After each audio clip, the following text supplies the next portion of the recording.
Hey guys, Coach Becky here. Welcome to my pre-run activation routine.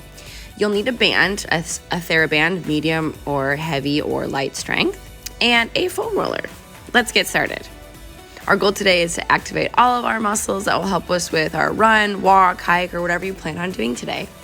Go ahead and place the band right around your ankles. You're going to take a big step out and then a small step in. Big step, small step. You want to always keep tension in the band. So the closest you should be stepping together is about shoulder width apart. There's a lot of variations of this one, but we're just going to do the lateral band walk today.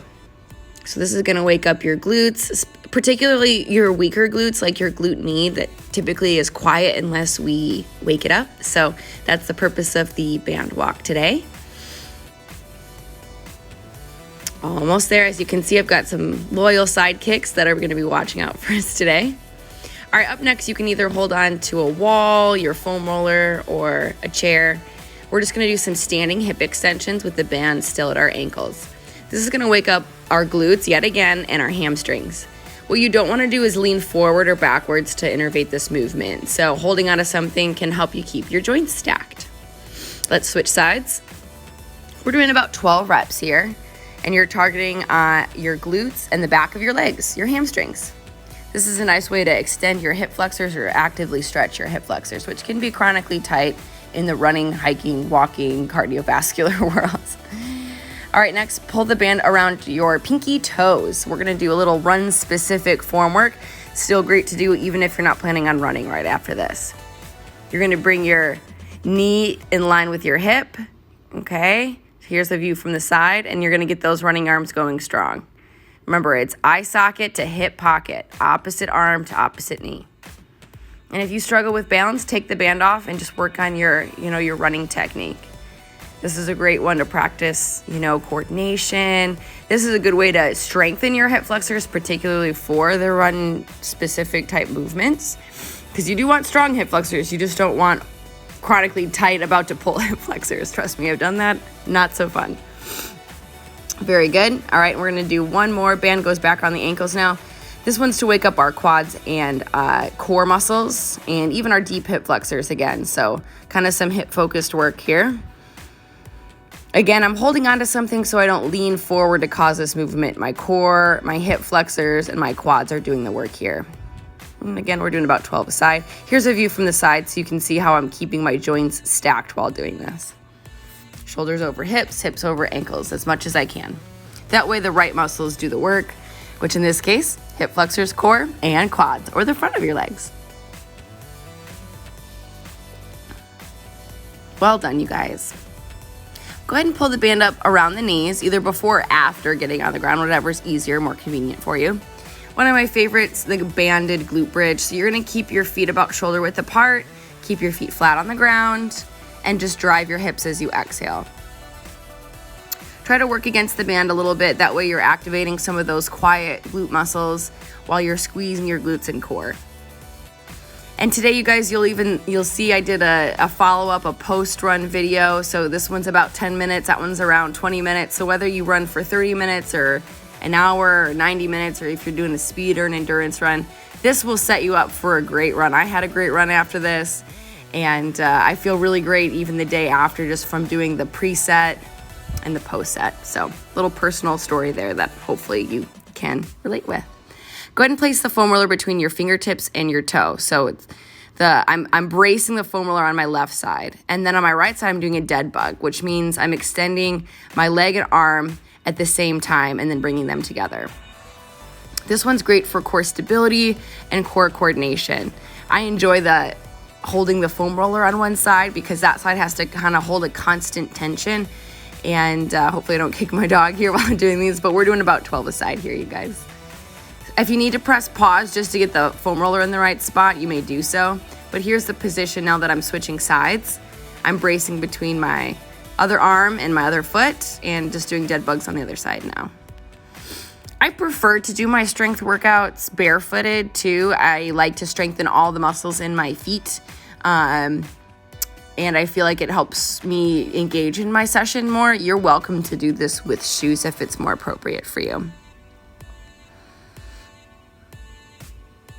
So this is just a great way to activate your core before heading out for whatever you're planning to do after this. All right, now the dead bug is almost exactly the opposite movement of the hip hinge. So we're gonna have kind of that same tension between our hand and foot. And now we're gonna do a single leg reach. So squeeze your core and kind of try to just keep your shoulders in line with your heel, which that's why the foam roller is so helpful, because you can get a small sense of stability there just by lightly pressing into the foam roller.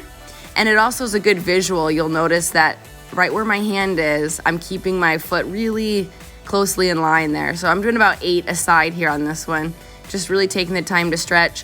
Your body should make a T position, and holding the foam roller at the hip there might help you get that done. I mean, I'm keeping that left foot flexed to hold on to the foam roller. So great one to warm up your balance. Again, when you run, you're always on one leg, so it's good to warm up your balance. Okay, we're gonna do a reverse lunge to twist. Okay, and we're gonna alternate every time. So great way to wake up quads and our rotation muscles.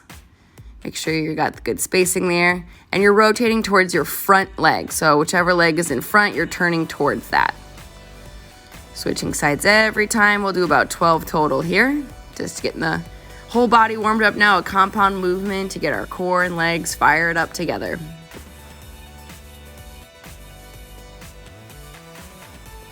And wherever you're at today, you know, whether you're kind of dreading your workout or looking forward to it, or maybe this, you know, you had time for 10 minutes today and you're just going to do this 10-minute routine.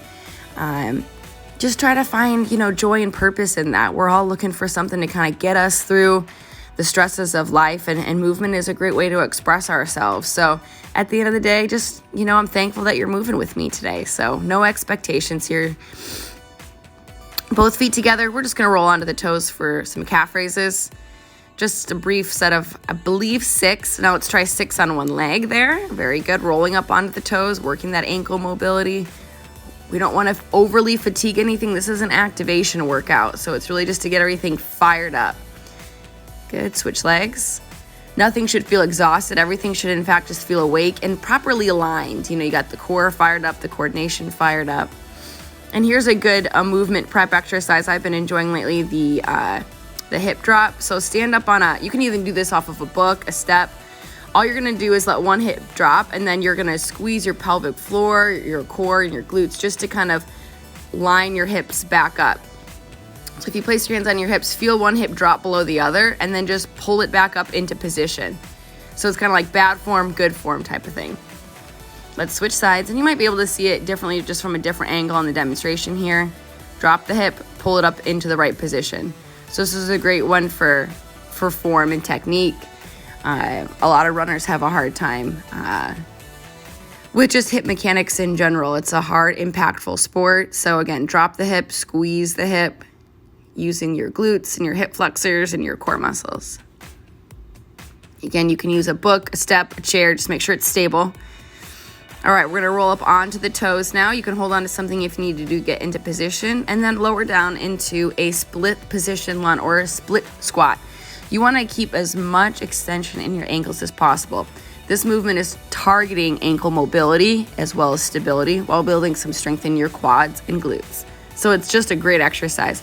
Also notice how it really reflects the running movement or even the walking movement or hiking movement. So it can be very sport specific for runners or walkers or hikers. Again, roll up onto the toes as much as you can. Think ballerina toes. That's what I always try to do whenever I'm doing ankle mobility. You want to get up onto those toes because, believe it or not, there's muscles in your toes and feet that need strength and activation and control work as well. If your brain really wants to send you those signals to move the most efficiently. Very good. All right, one of my new favorites, hip opener. And then you're just gonna turn and twist your ankle up as much as you can. Now, don't put yourself in an unnatural position. For some of you guys that don't have a lot of mobility, you're not gonna get this much movement the first time you do this.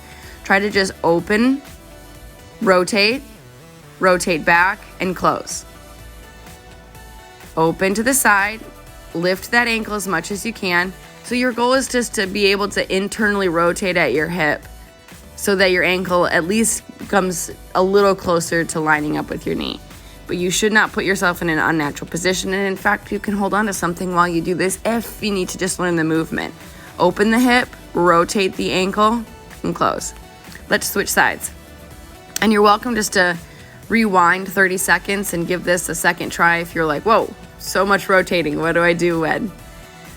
So this one just gets the hip from both angles. Externally rotate, internally rotate, and then kind of go back to, the same pattern that you just did. Open again, and then follow the same movements to relax. Kind of like you're doing a mirror movement. Take it one step at a time. Whenever I'm learning a new exercise, I just break it into pieces. Hey guys, look at that. Time to go. Time to go. Carpe diem. Conquer the day, whether you're running, going for a walk, or if this was just all you had time for and you wanted some mobility and activation. Be sure to hit up my post-run routine to rejuvenate and stretch and relax and get you guys ready for whatever's coming your way tomorrow. Thanks for joining me.